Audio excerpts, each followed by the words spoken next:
Welcome, everyone. Welcome to What's New in Configuration Manager. My name is Kerim Hanif. I'm a Senior Program Manager in Configuration Manager team. Did you have to read your title? Yes.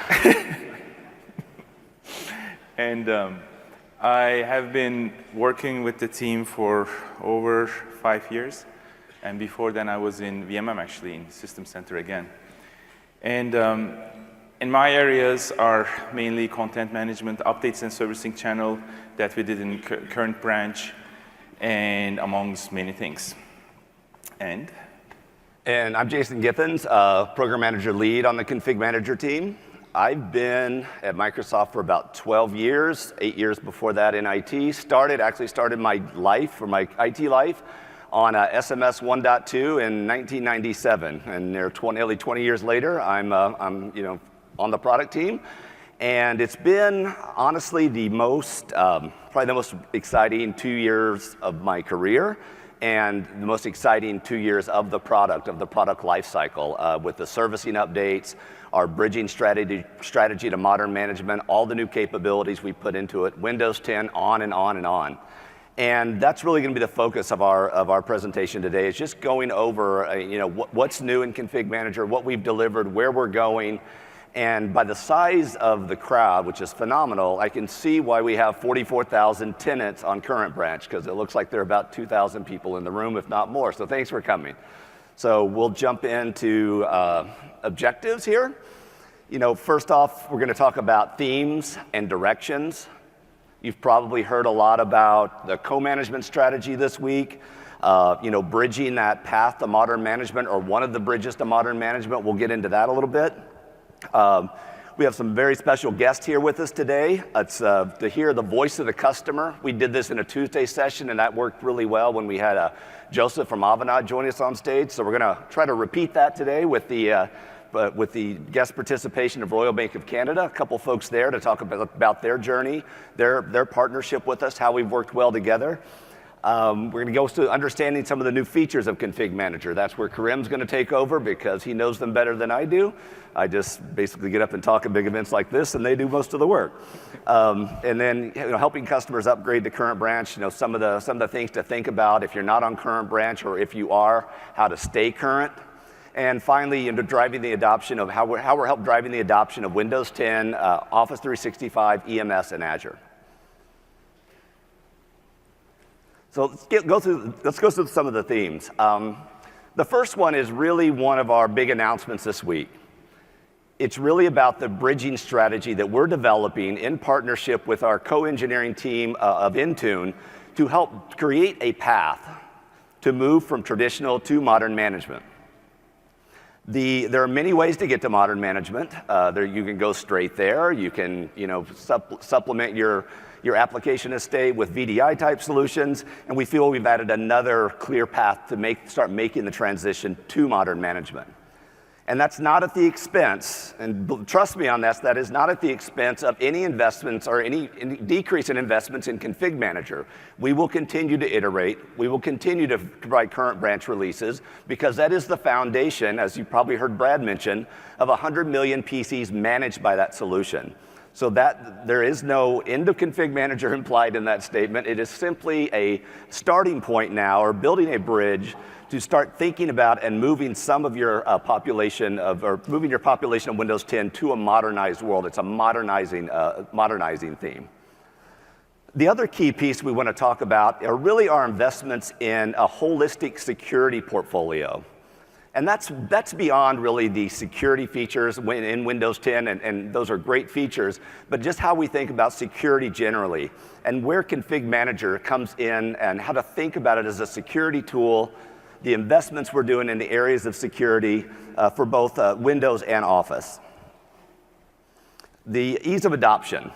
We'll have a slide on this, so I'll let the graph speak for this one, but our adoption through current branch is, and I'm on the wrong point, I'm actually talking about deploying Windows 10 in Office. But anyway, current branch is a key part of staying current with Windows 10 in Office. I'll pivot quickly to that, and I'll go to the next slide to avoid any further embarrassment of fudging that one. config manager infrastructure streamlined, simpler to use. If you think about cloud management, one of the key promises, one of the key value props of cloud management is really about the cost of ownership reduction of Windows, simplifying the management, the life cycle of Windows.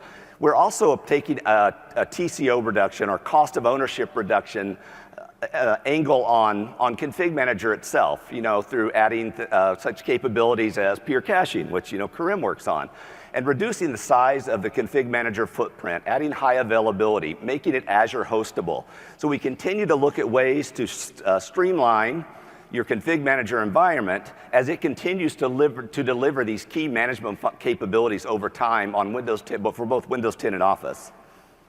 And finally, the commitment to delighting customers. And that's really one of the key reasons we wanted our friends at Royal Bank of Canada to come out and talk about how we partnered with them and how our servicing model has really enabled us to turn around capabilities quicker, whether they're coming from user voice or tap programs or direct customer conversations. We're really able to iterate and pivot faster with this servicing model. And we really value highly the customer feedback. We've always valued it, but we used to value it by saying, thanks for the feedback, and then crickets. Now we say, thanks for the feedback, and we'll get right on that, usually. So a little bit about this bridging of the classic to modern workplace. We're in the midst of a digital transformation. That's no surprise to anyone in this audience. But I've lost my train of thought. The bridging strategy that I talked about earlier is really our fundamental way to start delivering on these promises, or a path to start delivering on these promises of modern management through the modern workplace, cloud IT, lower cost of ownership. It's really allowing, particularly the folks in this room, and most of you I'm sure have built your careers on being deep experts in PC management, and inclusive of all the other pieces of that, identity, applications, et cetera. But what we really have built this path for to deliver these promises is dependent on you. It's dependent on you and your expertise using the tools that we've provided or that we're building with this co-management strategy to empower organizations to navigate the complexity of fundamentally changing how you manage, deploy, operate, and service Windows and Office. So I mentioned before that the servicing model has been super successful, and that's one of the servicing model empowers us to deliver things like the bridge solution in a rapid fashion. We didn't come up with the strategy shift on the bridging story through co-management, as we call it. Co-management is the public name that we use for it. We really didn't come up with that until about 10 months ago, based on a number of customer conversations. Again, customer feedback, customer-driven change, customer-driven servicing models, current branch deliverables, et cetera. And as you can see from this chart, just to make sense of it, really what we're pointing out here is you can see the adoption by version. You can see the rapid ramp up of a new version, then the rapid drop off of the previous version. We have been successful beyond what we ever imagined with this model. It's oddly gone way faster than CM07 to 2012. Not sure why that is. Maybe because you had to migrate everything. But in the upgrade cadence, or in the servicing model, we're seeing rapid uptake, and it gets faster and faster and faster with each release as we build trust, as we build simplification of acquiring these updates, and it just continues to grow. To the tune of, as you saw, Brad announced, 100 million managed PCs and over 44,000 unique tenants participating in this model and staying current for the most part. And if you're in the light blue at the bottom, come talk to us after.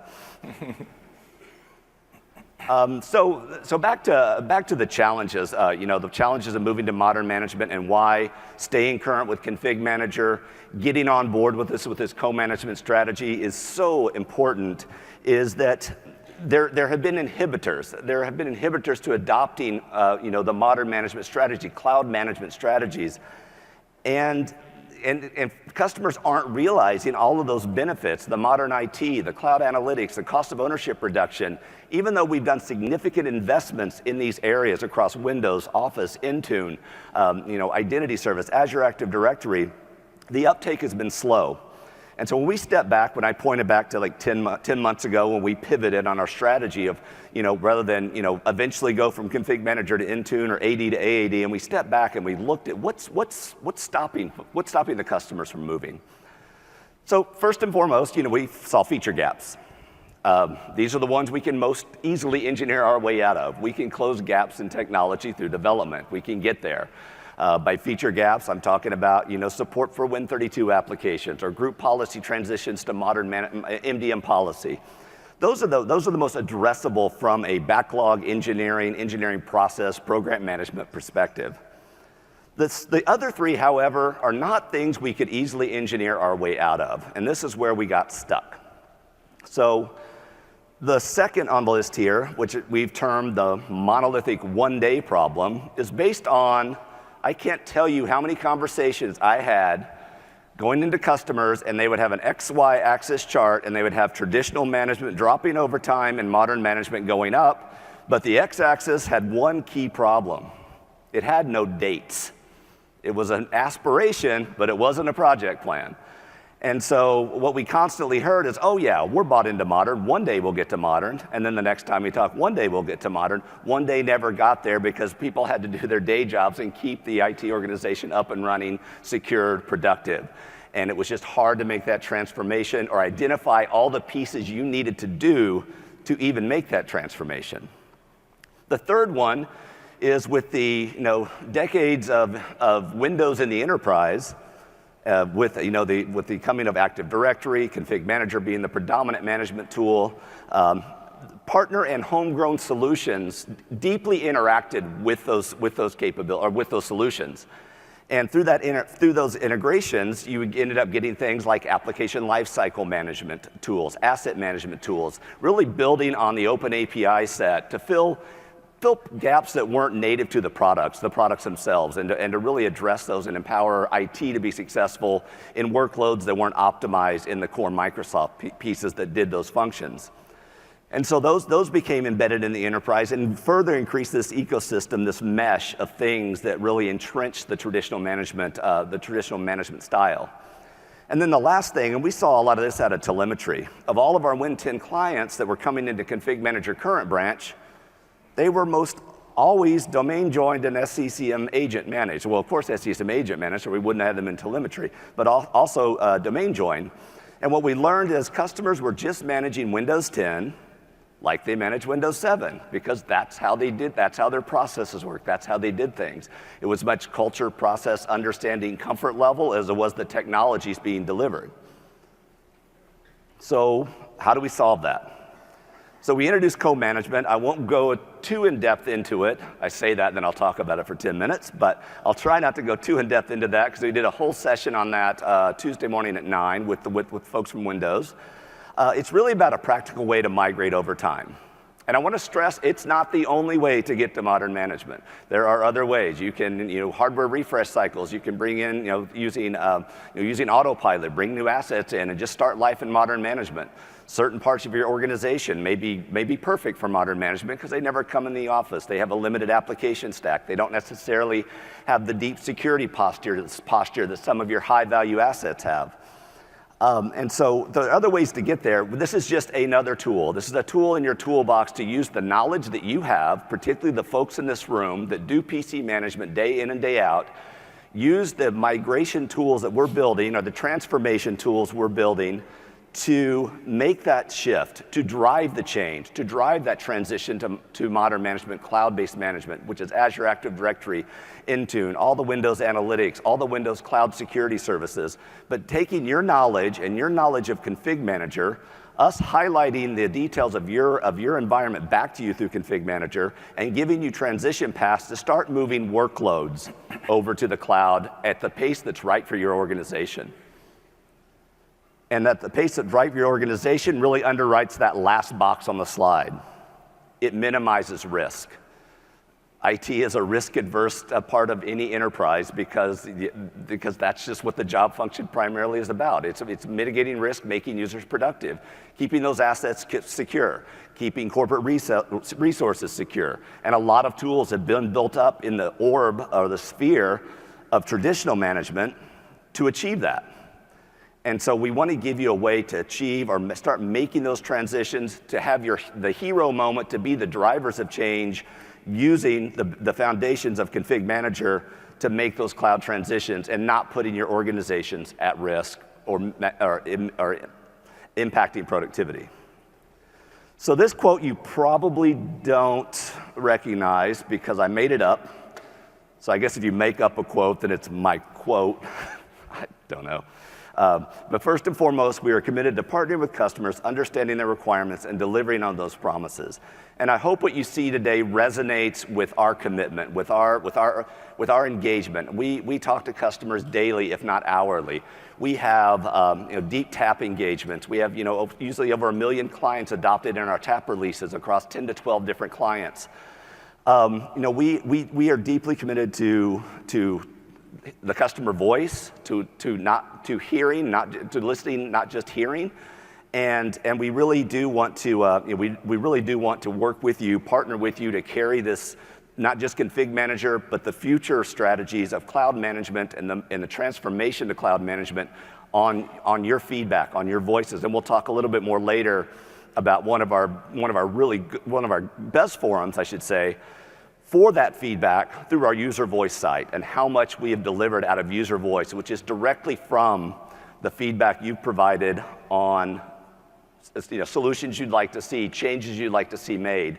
And then we even make big strategic shifts based on hearing the customer challenges of how hard it's been for them to make the transition to cloud and modern management, and how we react to that and pivot our resources to start building solutions to empower change, to drive you into the future of Windows and Office. So with that, I want to introduce James from RBC.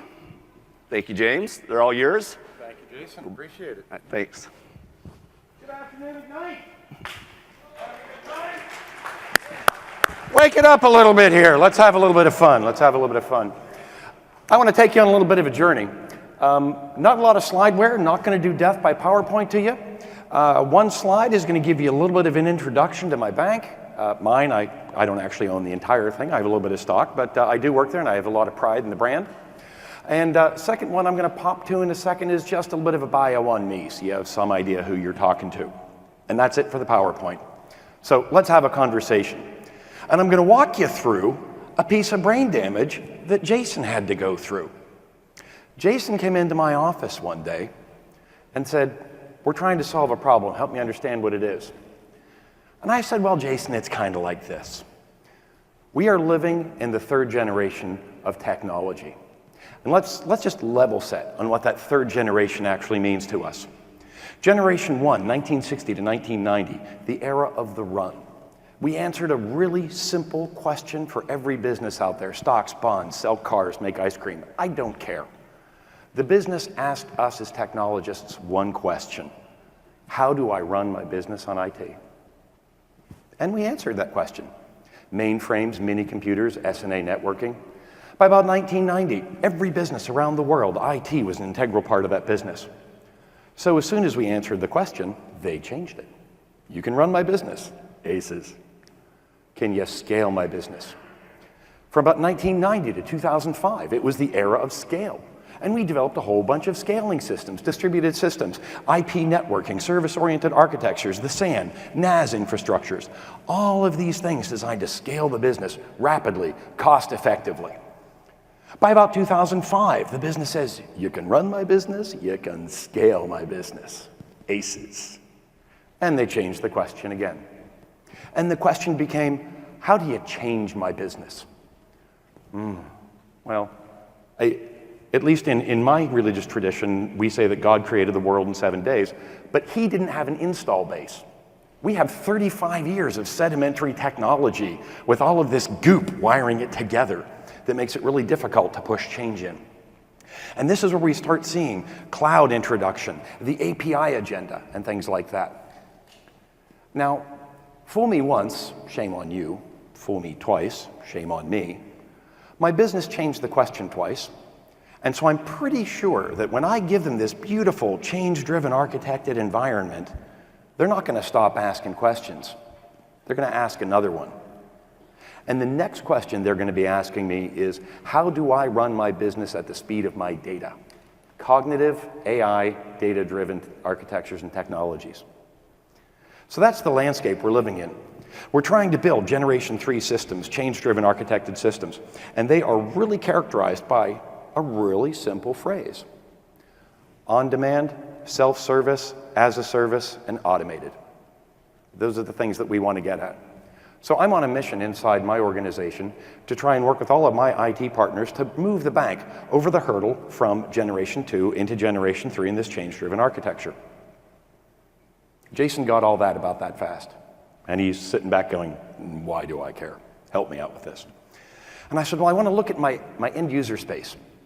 I have a couple of interesting business problems that I'm struggling with. What do? We sign a contract with HP, Dell, Lenovo, some OEM. They produce end user equipment for me. I get a VAR that I pay a couple of points to, and that VAR sources and ships and runs the logistics to get that onto my desktop. And then I have 1,000 elves that run around and configure those things. The very first thing they do is blow away the OS that was put on by the OEM. And then it gets provisioned out to the user. Days, lots of manual intensity. And I said, here's my challenge. I want the out-of-the-box experience. We have an RBC structured environment. We have a whole bunch of controls in that to safeguard and protect personal information, the bank's information, meet our fiduciary accountability to our clients and our customers. And we have to make sure those controls and the appropriate operating image is in place. I want you to bring me a Best Buy laptop, new in the box with the seal. I want you to pop it open in Starbucks, log in with an RBC identity, and power wash that machine. Turn it into an RBC asset right there. Because I want to tell every user the day they start working at the bank, go get an asset wherever you want. Or maybe I'll ship it if I can get it cheaper. I want it to show up in their hands and say, log in using your email password, and it will self-provision everything that you need to have. I don't want to touch it. An enormous value stream that I can take right back out of my environment. That adds value. Not quite enough, because things happen. People change jobs, they change roles, they come into the bank, they leave the bank. I'm tired of re-provisioning just as much as I'm tired of provisioning. So I want to log in with the ID that says re-provision, and it blows that thing away. And now I'm ready to go again. Go make that true. So Jason's thinking about this. And then in comes one of my guys, Hasnain. You're going to meet Hasnain in just a second. Kind of fun, young, impetuous, enthusiastic. He's like a puppy, all paws and enthusiasm. You know, really excited about what he does. And he came in all excited about some stuff he'd figured out on Intune. He's like, oh, I can do this cloud-based management. I can do this really great stuff for you. And I said, Haz, I don't care. What? I don't care. What's the outcome I'm going to get out of it? Why do I want to care about what you can do? And he started leading into exactly the kind of user story that I just laid out for you. No IT intervention. I can take an out-of-the-box asset. I can turn that into a usable asset configured for the user, for his line of business, with his appropriate profile and applications. And I can make all that happen without any interactive user. I said, that I care about. Shiny technology, not so much. User outcomes and business outcomes, I care about those a lot. So he's going to come out here and talk to you in a second about what we actually did to make that true. But I'm going to back up here for a second because I said we live in an era of change, and there are three things I want to focus you on. We have to deal with change. It is the new normal. It is the new constant. Change-driven architectures, changing user requirements, changing ecosystems and spaces within which we work. Accommodate change. 2, to make that true, we have to use a whole series of new technologies, new capabilities, and new learnings, and we cannot manage them all. We need partners that will work with us on that. Change, partners. Thirdly, outcomes. It's not about the technology, it's about the business outcomes that we can drive with it. And so this was the conversation that Jason got in about 10 minutes, sitting in my office. And he kind of reeled back for a second. And he said, yeah, I'm game. I'm game. We're going to make that happen for you. And I'm very happy to report that the work that we've done with Microsoft in partnership with them has resulted in several updates to the Redstone 2 and Redstone 3 releases. We've got another one coming up in, I think it's 1803 that we're looking for. They're going to give us some of these capabilities. But ultimately, I'm going to be able to completely rewrite an entire value stream that consumes multiple millions of dollars inside my enterprise today. That's an outcome. And that's driving to the changed user experience that is on demand, as a service, self-service, and automated. So at the end of the day, as an executive in the bank, it's only my job to come up with the idea of the stuff we want to do. I don't actually have to do the hard work. I'm just the hype man at the end of the day, if you will. And so what I want to do is actually have Haas come up here and talk to you for a little bit about what he actually did to make that happen. So with that, I'm going to invite Haas to come up. Haas name. Come on up. I promised you a bio slide. There it is. Thank you, James. There you go, sir. Thank you, everybody. So, you know, I have to say, now you know what I have to put up with daily. I'm gonna, you know, I'm not saying that my boss is a little nuts, but I'll let you be the judge of that at the end of this. So, you know, I'm gonna just flip a slide here. There's my big picture on there in case none of you can see. I think it's in, you know, life size. But I just want to kind of carry on the conversation that James, you know, started with, and, you know, our journey. And that's really what this is about. It's our journey going towards modern management. How do we take something that has plagued us for some time and work towards a solution that enables our users, that makes things simple, that simplifies, and, you know, enhances the user's experience. So to touch on, you know, some of James's points, you know, he basically said we brought him the shiny new toy, you know, told him what we were going to do. When we finally came to the crux of it and said, okay, we have a story. We kind of know what we're trying to achieve, but what are we going to do? How are we going to now achieve this? And that was basically, okay, great, Has, go make it happen.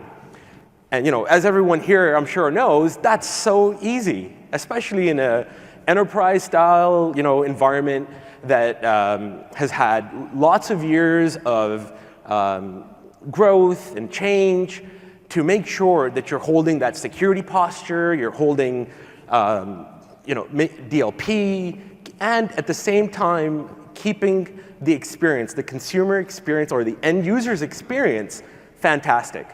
Because that's what this is all about. It's enabling the end user. So with that, we started kind of peeling back, and, you know, the analogy that comes to mind is, you know, the big onion. And we all know what happens when we start peeling back onions. It makes you cry. And cry we did. It was very interesting to see that the amount of work that had to be done to make this vision true was quite enormous. So partnering with Microsoft and figuring out exactly how we can get to this end state was a very big deal for us. And I think that's what is the success story, is the partnership we built and how we resolved some of the core issues that stopped us from delivering this solution. As an example, you know, we have certificates for Wi-Fi. For any one of our users or our machines that have been provisioned, we have security controls that won't let you onto our network, that won't let you onto our wireless system internally until you have certificates delivered, and there's, you know, a lot more authentication that occurs. But one of the big stop kind of points that halted everything was the ability to deliver a certificate to the user's device during enrollment. So we went back to Microsoft and we said, here is our problem. This is the issue. You know, the current setup requires a Microsoft CA. We don't use that. We don't have that. And we're not about to just stand one up. We're a large organization. It's not as simple as turn on a machine and set up another CA and off you go. It was just an impossible task. And that's where the partnership became extremely important. We managed to, together, in a short period of time, working very closely together, enabling Entrust CA support in Config Manager in a hybrid environment for Intune. So it's a Intune Config Manager hybrid environment, and when you do an enrollment, you would get your certificate. And that opened up the possibilities endlessly. We managed to complete and deliver phases of our projects in no time flat. It was a very tight and amazing partnership because we worked practically together to get to the end goal. And Microsoft's support was phenomenal. And the partnership was very deep and embedded to work together and get to the end goal. And the end goal was we now can enroll a device from anywhere, and once the enrollment is completed, the user is presented with a cert, a few applications, our posture is put on the machine, and we can secure the machine and provide our end users yet another experience which is very modern and very cool. They can help themselves, very quickly get up and running, and depending on the posture you choose, get productive, which is really a big part of that end goal, is getting productive. So I don't want to sit here and kind of get into the crux of everything, because I think I might start putting people to sleep. So I'm going to stop there and say, thank you very much for the opportunity to come out here and talk with you guys about our experiences and our partnership, which has been phenomenal. And I'll hand it back to Jason. Thanks, Jason.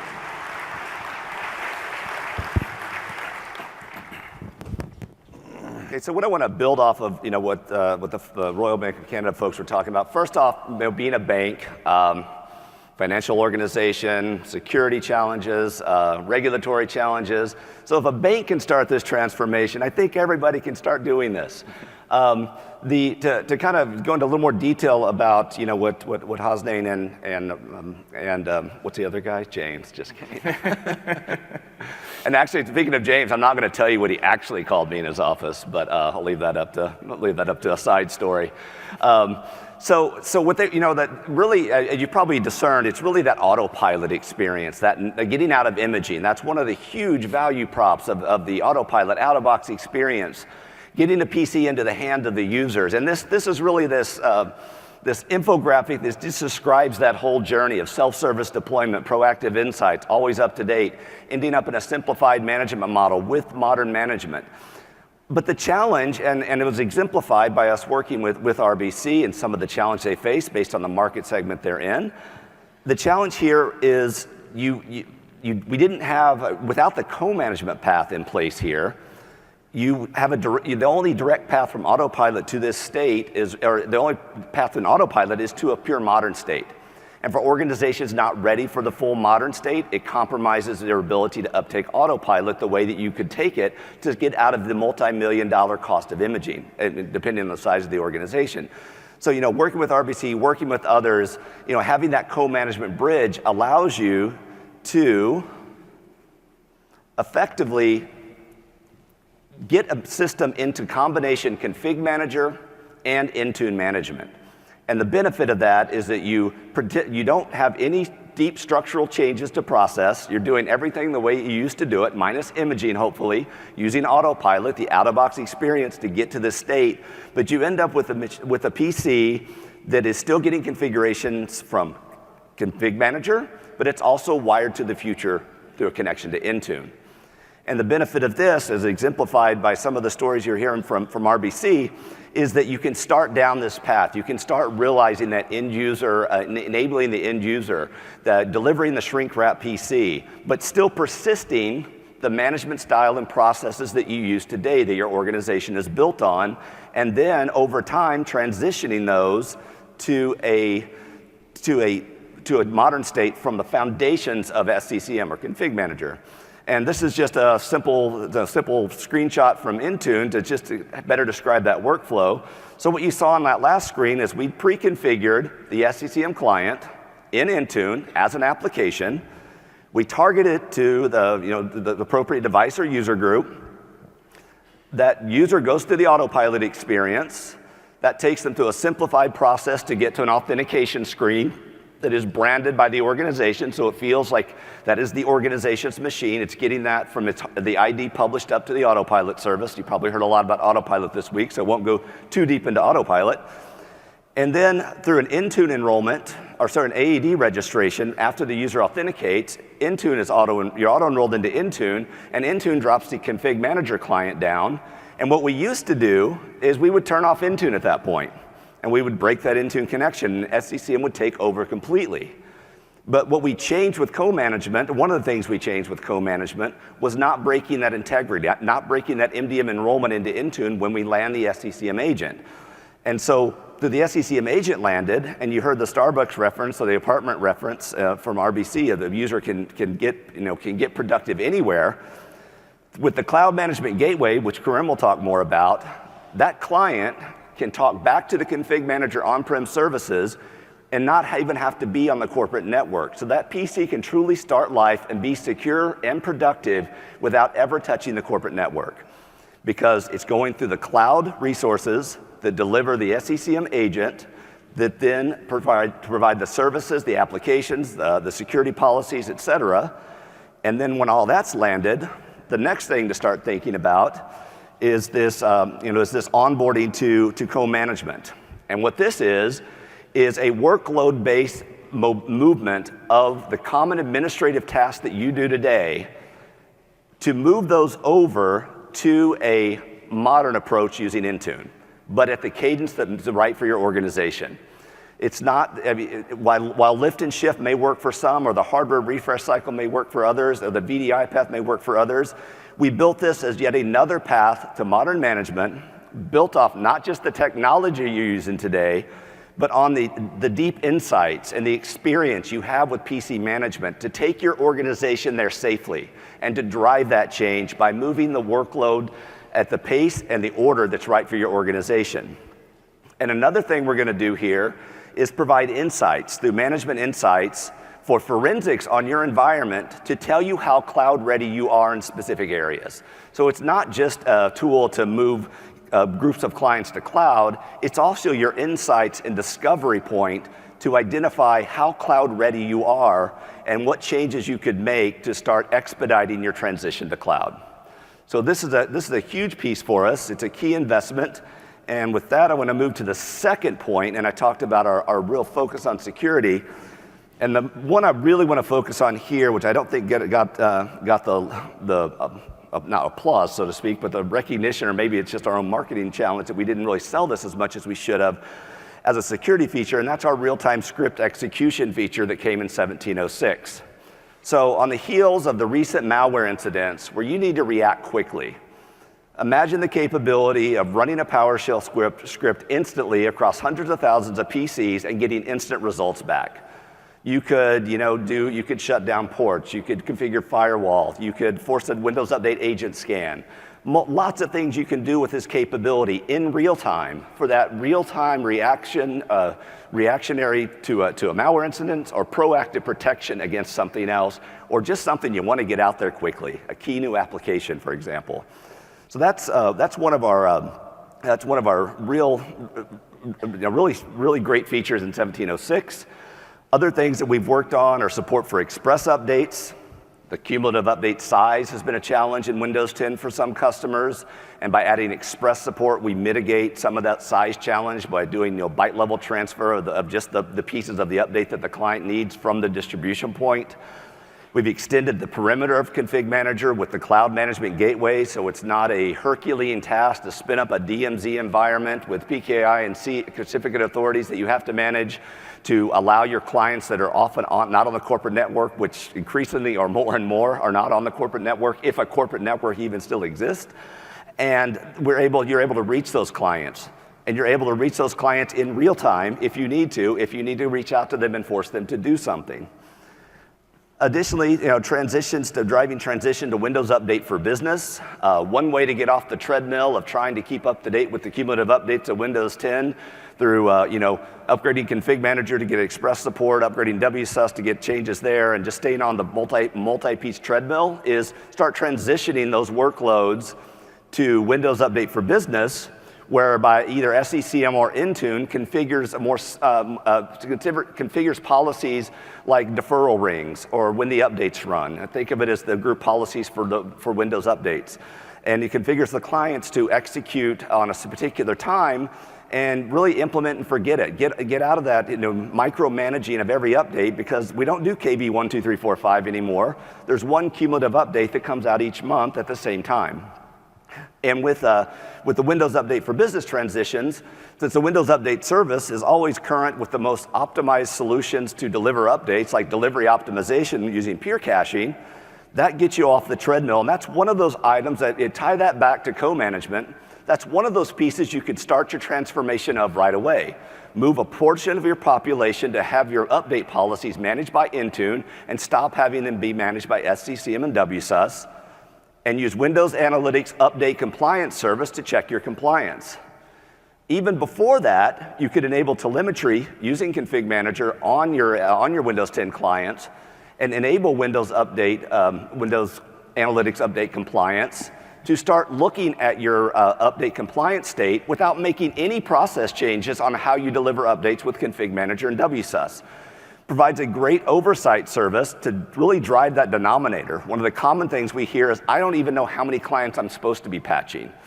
If you wired them all to an analytics service that's not compromised by potentially a client health issue, a firewall issue, a roaming condition, or can't talk to the reporting services, you really increase your ability to see the compliance state of your estate. And that's something you can also deliver and configure with Config Manager natively, just pointing clients, enabling telemetry and pointing clients to Windows Update analytics. There are also some System Center endpoint protection enhancements. And then the last one is super important, are all the Windows 10 security optimizations with Windows Defender ATP. Those are significant investments, and we consider this, if you kind of went in priority order the past several months, it was co-management 1, security 2, or actually it was 1A and 1B. And that I think it really summarizes our security investments. And with that, I will finally give Karim a chance to talk. Thanks, Jason. So let's take a look at some of these things. How are they actually going to be? How can you implement these in your environment? So, for example, create and run PowerShell scripts. So, under device collections or under any actually device itself, now when you right-click, you actually see this run script command. And when you click on it, it opens up a new nice wizard, and in there you can add the PowerShell commands that you want. Let's say you want to know the operating system of that device or collection, and you basically get a result. And it's really fast. I mean, you get it in minutes. The good thing about this is that you get instant response to your question, and you can take action to anything that is happening in your environment, any threat or anything like that, very fast and very effective. Pretty much anything you can do with PowerShell, you can do here. Anything you can do with PowerShell, you can do here, right? Yeah, exactly. So the Express Update support. Jason mentioned the Express Update support that we have. So cumulative updates, they can be really big. So the good thing about this is that if you enable it in here, in the software update point component properties, what happens is, yes, you download more on the DPs, so the DP content library is going to be bigger, but the good thing is you're going to see much less from the DP to the client. So the clients are only going to get the delta, or the things that they need from that service. And the way you can actually select the clients that you want to send this policy to in the client setting, and what you do is you basically enable this here, and the port that you basically select the port, and just note that this port doesn't require to be enabled. It's a local port, it's a listener port, so you don't need to open any firewall ports for this. And we are actually changing the text about that because it was kind of misleading. So the minimum requirements are 1702, and you need 1607, Windows 10 with April cumulative update for this to work, and with a bunch of performance improvements in 1706 for this. So the downloads are much faster on the client side now. And the other good thing is now we have a client peer cache support for this. So, and also together with this, and also Office 365 Delta updates too. So both of them are supported in client peer cache now. So I also wanted to, Jason also mentioned the cloud management gateway. And the scenario for this is, you know, right now, a lot of us are, you have laptops, we go out of the corporate network, and when we want to connect to the corporate network, there are firewalls that disables us to do that. So we had, for a long time, the internet-based client management feature, which was you had to create MP, DP, SUP, you put all of those in the DMZ, you lock them down, you maybe have an AD and certificate authority there too, so, but you have to open all these ports. And same thing outbound and inbound. So this wasn't very popular, as you know, because of that reason. I mean, no one wanted to open this many ports. So the Cloud Management Gateway is a great feature. It uses a connection point. It's a connector role in the corporate network. And it has just an output port 443 to the Cloud Management Gateway service. And Cloud Management Gateway service is, if you're familiar with cloud distribution points, is a very similar concept. So you get your Azure subscription, and that Azure subscription, you provide that Azure subscription in a wizard in Configuration Manager, and we go there and create this service for you. So it's a PaaS service, platform as a service, so you don't have to worry about the VMs that we create. You don't have to worry about patching those VMs. You don't have to worry about any of those things. And when the client then roams, you need to provide the name of there's a URL, and you provide that in the client, and to talk to the CMG that is out there. And once you do that, client talks to the CMG. Client thinks that it's talking to an MP, and we proxy that command inside, and there's no firewall ports needs to be open, and it works really beautifully. And I think one of the killer scenarios there, not just the client, you know, moving back and forth across the corporate boundary, but it's that provisioning scenario, you know, where you get the new box not on the corporate network, you open that, you pre-configured in that switch he was talking about, that URL reference is one of the parameters you configure in the SCCM client being delivered by Intune.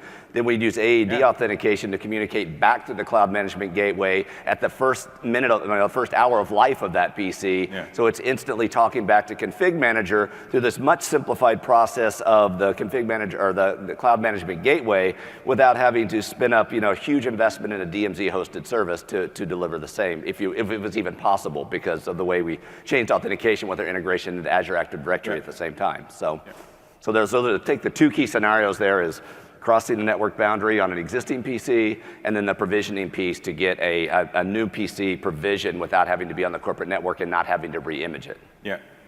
So the roles that are supported for this now is MP and software update points. And we're adding, in 1706 this is the case, but we are looking to add more roles supported by Cloud Management Gateway. Actually, I'm going to talk about one that is in the coming slides. But the other thing is, like, if you need a DP, you can't use the ones that are internal in the corporate network. You need to use the Cloud DP. And for that, we enabled third-party updates to be hosted on cloud distribution points. And this wasn't supported before, but we enabled that so that you can actually use a cloud distribution point to install third-party updates to this server or client. So Windows Update for Business is, you can now support this. We support this in 1706 too. You enable it, you create a policy, and you can defer the settings for feature updates or quality updates. And this way, the clients that are mostly on the internet and not on the corporate network can actually use Windows Update to update themselves. So again, like Jason said, WSUS, you don't have to worry about WSUS in there, upgrading the WSUS for those clients. And I think the sequence there is enable update analytics first, or update compliance, Windows Analytics update compliance first, so you can just get the telemetry. You don't have to change anything for that. Pilot, config manager, configuring the client to talk to Windows Update for Business, which effectively are just policy settings pointing it to Windows Update with some deferral settings that you've configured. Then consider moving that entire workload to Intune Manage, so the SCCM is not involved at all in your Windows Update strategy, and your compliance is coming purely from the cloud. So that's a kind of a ordered step of sequence to go through to iterate yourselves through adoption of a Windows Update for Business model. But it's just native in Config Manager, as Grim points out here. So it's easy to pilot on a small set of machines today. Yeah. Endpoint protection, we supported cloud protection servers. This used to be called MAPS for a long time. And in this release in 1706, we added the levels of blocking suspicious files. So in this case, let's say if you select this high with extra protection, what happens is if the system finds a file that is suspicious, it sends it to cloud protection servers. While it's being analyzed, you're basically blocking that file. And you basically select your own level, and we basically enable this in the default anti-malware policy, so you can set this with Configuration Manager. So other ones, just to these are the other security features that we enabled. One of them is you basically now have more properties that are coming in, and you know more about your TPM chips in the default hardware inventory. Device Guard is a great feature where you can lock down a laptop and only run the EXEs that the Windows natively owns or natively ships, or we actually in SCCM delivered. This was in 1706. What we did was we actually added a folder, so you can provide a folder with your trusted EXEs, and that is also those are also enabled, and everything else is blocked. So you can provide specific files or folder paths. And there's a great session tomorrow, and Dune and Chris are going to talk more about what's in Windows Defender Advanced Threat Protection. So highly recommend to go to that session tomorrow. Okay, so the third theme that we had was how the customers are using, the features that help customers to easily adopt and deploy Windows 10 and 365. So let's take a look at these. You've probably seen this before. When you're deploying Windows 10 or Office 365 or anything else, our recommendation, and we actually use this in-house for our updates and servicing feature, is you basically start small and then you increase your rings.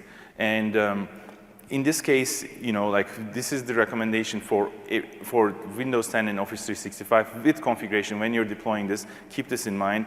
This helped us a lot, and I'm sure it will help you in your organization. Yeah, and the other key thing here is really just to highlight the shift, highlight the shift of the semi-annual channel and the config manager alignment with that, which has really confused a lot of people. It's kind of confusing to us. When we say we've aligned config manager to the semi-annual channel, that doesn't necessarily mean we're SIM shipping on the same dates. It means we're in the same support model as those products. So 18 months of support, which we support 18 months of versions of config manager aligned to each of these releases. So the reason, and I'm kind of getting into this slide, so since you already clicked there, the confusing part is we still ship 3 times a year. So we're not reducing our shipping frequency to twice a year. The reason we do that is because we always want to be in front of the upcoming semi-annual channel Office and Windows releases, so that you don't have to go through your servicing. Even though it's quicker now, you still don't have to go through servicing of config manager to get it current before you can start deploying, testing, validating Windows, the next release of Windows and Office. So for example, and I think it's on the next slide, I didn't mean to take over, I'm going to step over here. You want to finish this one, or do you want me to do this one? Thank you, Jason. Thanks for the feedback. So basically, just like Jason said, for example, in 1706, it's like a top once I get going. We actually have the support for Fall Creators updates already in 1706. It's a backward compatible support, we call it. So that means, everything that used to work in 1702 or the previous version of Windows would work. The new things would not work, but at least you can actually deploy day 0. So So you don't have to worry about that. Same thing with ADK. And the ADK is the same. Sometimes we constantly test these versions and ADKs. If you find something, for example, we did find something for 1703 version. I have a link there underneath, so we blog them. You know about it, so just to be careful. But our intent is to always be ahead of the forthcoming Windows and Office releases, so that we're not a gate to you being successful with staying current with Windows and Office. Exactly. That's the main point of those three slides. Also, like we want to also make your life easier. Windows Surface, Microsoft Surface, like for example, in order for you to install the firmware updates, we now added the ability to get the firmware updates for Microsoft Surface computers in Configuration Manager, and that basically, like once you enable that, now when you go to your all software updates, you see the Surface drivers there. So Windows Analytics, we talked about it, you heard about it a lot in this conference, and we have again a client setting that we added just for Windows Analytics. And in this, you can basically provide your Windows 10 8.1, like the level of telemetry that you want to send to the to Microsoft for analysis and or business intelligence. And then you can provide your commercial ID key, which is a group that, you know, like if you use the same commercial ID key for a bunch of computers, you will basically know which computers are coming from your organization. And so all of these are client setting. You can set this in default settings. And right now, we use them for update readiness and update compliance. But the difference of using this with Configuration Manager is that you can actually take an action too.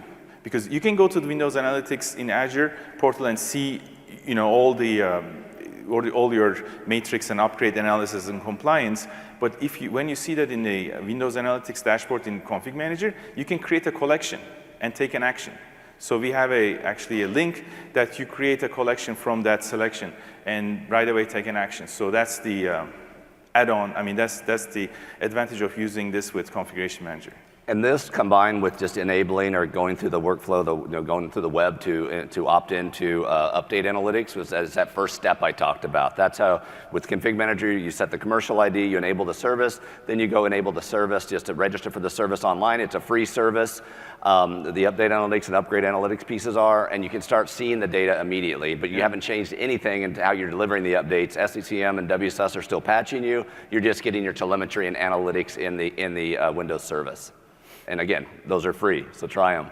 Yeah, and for Office 365 updates, you can send them with Configuration Manager, of course, but with 1706, now it's seamless. So the customers would not understand that it's coming from us because we use the same familiar Office notifications, you know, the drop-downs from the UI, and so your users would be, you know, you would not understand that it's Configuration Manager. So it's seamless interaction with Office 365. So our fourth theme is how do we make Configuration Manager simpler and easier to use so that we can lower your total cost of ownership.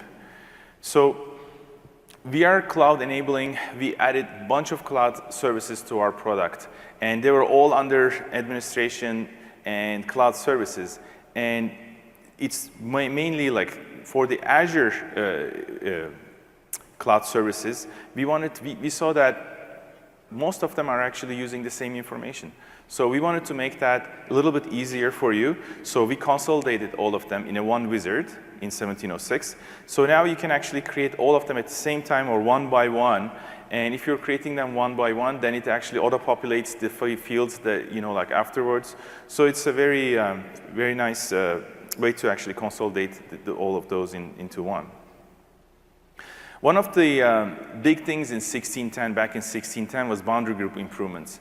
And DPs were the first boundary group improvement that we did. We wanted to make sure that when you set your boundaries and you define the DPs that needs to go to each, you can basically see all of the fallbacks, and you set fallback times. So it's very easy and easy for you to set up these relationships between the boundary groups. And then in 1702, we added software update points. But software update points and DPs are totally different beasts. So you don't want the software update to be, fall back in 5 minutes, but you may want your DP to fall back in 5 minutes if it's a local DP. So that's why we had this like a limit of 120 minutes. Minimum 120 minutes, the client tries to talk to the software update point. If not, it will basically, then it will fail over. So there is that 120 minutes in the code, hard-coded number. And, but in the UI, we actually have it so that you can now actually go lower than 120 minutes. And we are going to change it in the next version of the UI. But until that time, if you basically set up this like a relationship between two boundary groups and don't worry about that 120 and lower it to 20 minutes, know that the fallback is going to be still 120 minutes.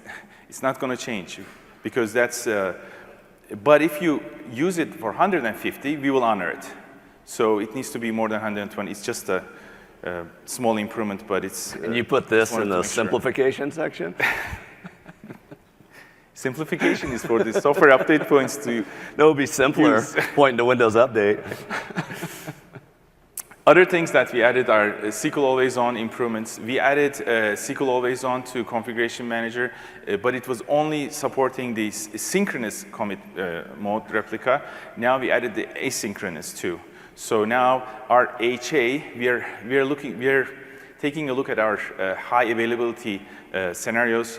There is another feature that has been very popular when we first announced it, and it's in technical preview. I'm going to talk about it. But this one is like one step, it gets you one step closer to really high available configuration manager infrastructure.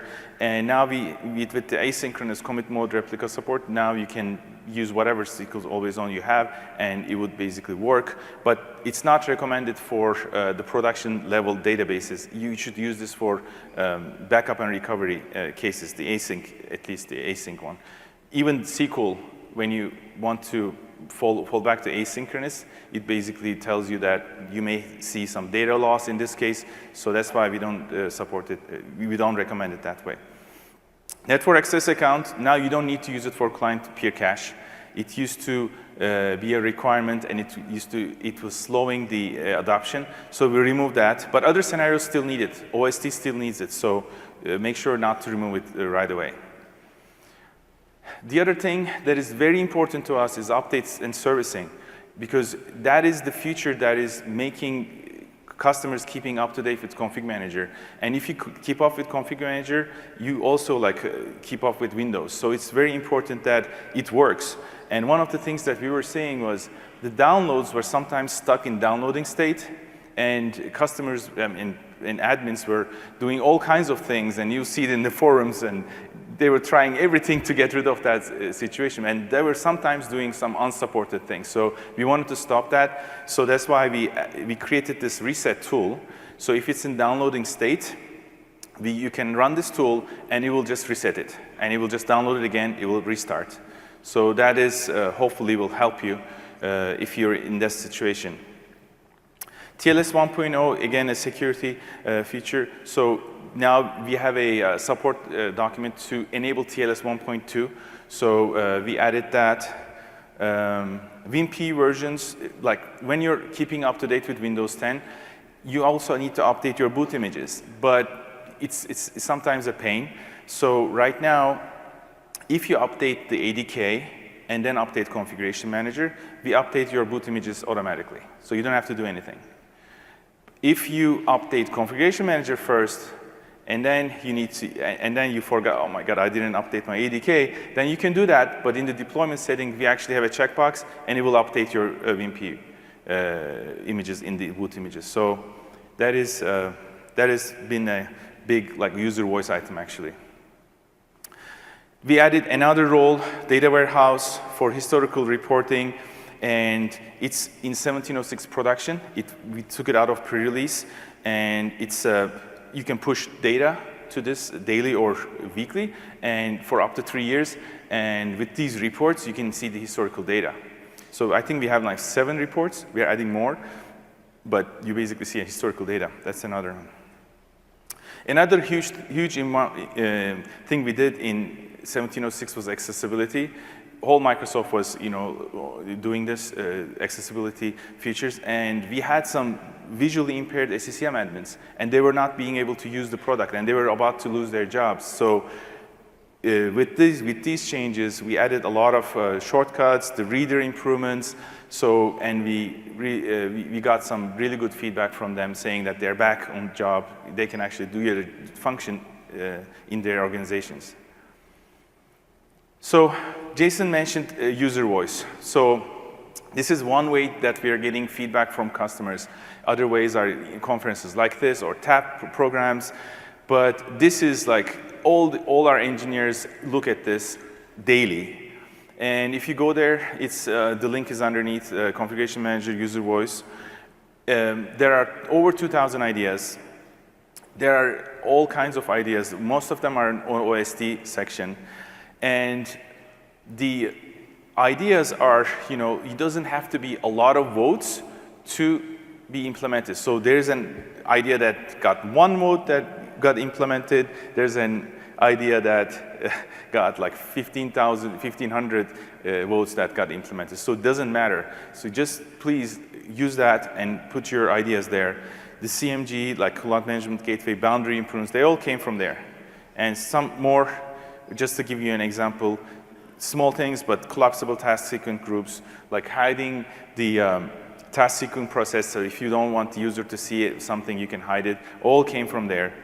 Or like Software Center, let's say you want your user to install a software from an app from a Software Center, but you don't know how to explain it. You basically use this share icon, get the link, copy it, put it in an email, send it to them. They click on it, and they install it. So these are small things, but they all came from user voice. I think the vote thing you're talking about is like small things. Large amount of votes is definitely something high on our list, but we'll still try to pick off some of the smaller vote items if it's just a simple change. Sure. It's just it's easy to do. Yeah. So. Another one, this was a big one actually. Like if you have a big suite of, let's say, a product, like 20 gigs, 30 gigs, and you install it to a client, and as you know, our agent, it actually like cleans up its cache time to time. And now customer wants to, or user wants to uninstall the product, but it cannot find the product where it was installed. So it basically downloads the whole thing back again just to uninstall. So in order to get rid of this, we basically had this feature. Now you can, in the deployment settings, you can provide the content location for uninstall. It can be totally different location. So that came from user voice. The high DPI console came from user voice. So these are, like great features. And we also have a lot of features in technical preview. So technical preview is our first step for a feature to make it to production is technical preview. We put it there, we get feedback. Please install technical preview. All you need is a 1 VM, and you have and it updates monthly. So you see what's coming, what we are doing. You basically keep up with us. And right now in technical preview, nested task sequences are there. Like a conditional access is now using DHA, like device health attestation, again, a Windows service to give compliance. The feature that I was talking about was site server high availability. That is in technical preview, which allows you to, your site, you to actually create a site system, actually a site server with a passive state. So you can create, and it basically uses the same SQL. So what that allows you to do is you can actually make the passive one active. Now you can actually, you have a high available system. And that is in technical preview right now. And we are hoping that it's going to make to production. And if a feature is in technical preview, it doesn't mean that it's actually going to go to production the next release, but you know that it's coming. So we don't make that promise, but it's coming. So other things that are coming are co-management, as we talked about. Another big thing that I'm working on is moving distribution points between sites. We hear customers saying they want to actually consolidate their infrastructure, and they want to get rid of their secondary sites, but they have a DP there, and they want to keep that DP. They don't want to send all of those files again. So now what you're going to be able to do is like move a DP from a secondary to primary, primary to primary. So that's one feature that is coming.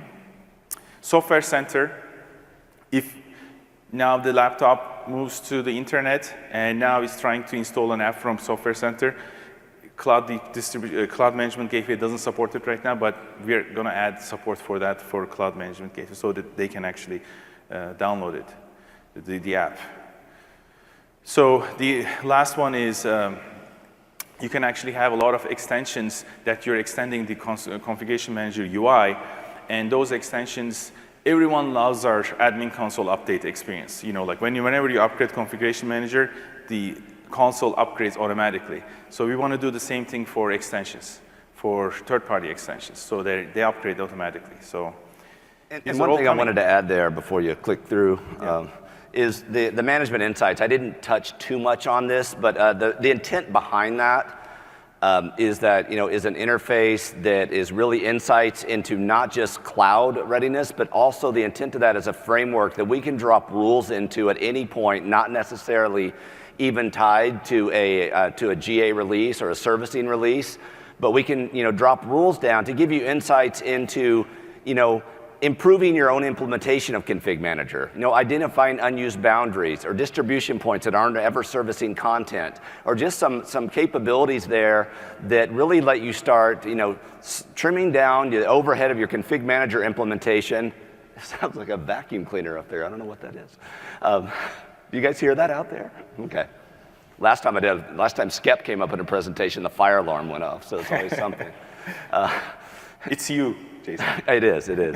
And so we really want to approach that TCO reduction from top down, getting you, empowering you to move to the cloud, and really bottoms up by really, limiting your SCCM footprint and getting the cost ownership reduction there as well. So, the review is what we started with. One thing I just want to leave with is, our commitment to providing another bridge, a viable bridge for everyone, particularly the Config Manager user base, install base, to start their transition to cloud. That is our future.